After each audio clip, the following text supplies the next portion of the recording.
Hello and welcome to another Limitless Hair Expert video tutorial. My name is Dino, where we combine expert advice about hair with self-improvement. Today's subject is what you should know about your hair shaft. Now the hair shaft first, just so you know, is the hair from the part of the scalp to the end. That's the hair shaft.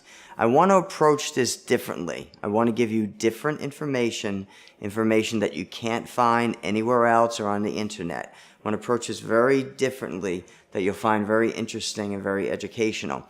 Now, to tie this in, I want to talk about the health of the body and the mind, because the health, the nutrition, and the health of your body connects to your hair. And I want to use an example here about that.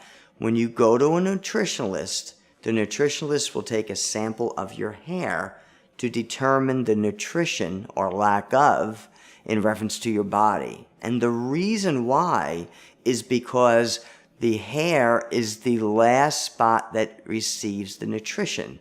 So it's logical to go to the hair, the last spot, to find out where the nutrition is ending up at. Okay? So it's important. So hair plays an important factor. Now, I want to talk about the pH balance. I want to talk about the health of your body, and then I want to connect it to the health of your hair and your hair shaft. All right? So in reference to the health of your body, there's something called pH balance. Your body needs to maintain a pH balance of 7.2, somewhere around the 7-point area. If your body doesn't maintain that, your body will burn up and you'll die. And we don't want that to happen. So what your body does, it maintains a pH balance. Here's how it does. Here's how it works. Your body takes and absorbs and stores alkaline. Alkaline balances. It lowers acidicity. So you have to think, there's acid in your body and there's alkaline. We have a high acid diet, normally speaking, okay? So what happens is that you eat acid, foods that are acidy, and your body has stored alkaline, and what it does, it balances it out. So what your body does, it's spitting out alkaline when it needs it to keep your body at a balance. Now, where do you get alkaline from? Basically, to simplify, greens. Everything green gives you alkaline, okay? And what happens is your body stores the alkaline and then spits it out and uses it to keep your body balanced. Now, if you don't have enough of alkaline in your body, what happens, it takes it from your fats, from your fat actually, then from your organs, then from your bones. So it's sort of okay to take it from your fat, but when it starts taking it from your organs, it starts depleting the organs. When it takes it from your bones, it starts condensing the bones. And that's what causes us human beings to shrink as we get older.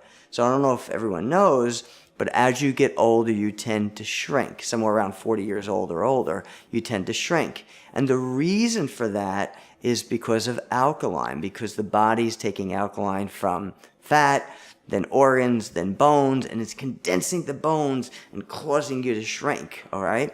So it's not good when the body takes alkaline from the organs and the bones, but it will do that to keep you surviving, okay? So now, how does that relate to hair? It relates to hair because the hair shaft, which is all your hair, needs also to be a balance of about 7.6, somewhere around that area, 7.2, 7.6. It needs a pH balance of around that 7-point area, okay? 7.2, 7.6 area to keep healthy. So now when you use conditioners or anything you put on your hair, the lower the pH, the better. So a conditioner that has a 4 pH balance, a 5, a 3, a 2, will lower your pH balance and keep the hair more healthy, all right? Now, conversely, anything you put on your hair that has a higher pH, 8, 9, 10, 11, that cleans the hair, but it also wears down on the hair. So when you bleach up your hair, it brings the pH balance to about a 9. If you use relaxers, That's the worst. Even though you can use them, you have to know how. It brings the pH balance up to about 11. And then you use a neutralizing shampoo, all right, or some sort of neutralizer. The neutralizer has a low pH that then lowers that pH down. So as an example, if you were to use a relaxer and your pH went up to a 10 or 11, and then you put a neutralizing shampoo in, then that'll lower it back to a 7, okay? So it's important your intake of alkaline, because alkaline lowers the pH. So anything you use in your body that's alkaline, green, is good for your pH, lowering your pH in your body.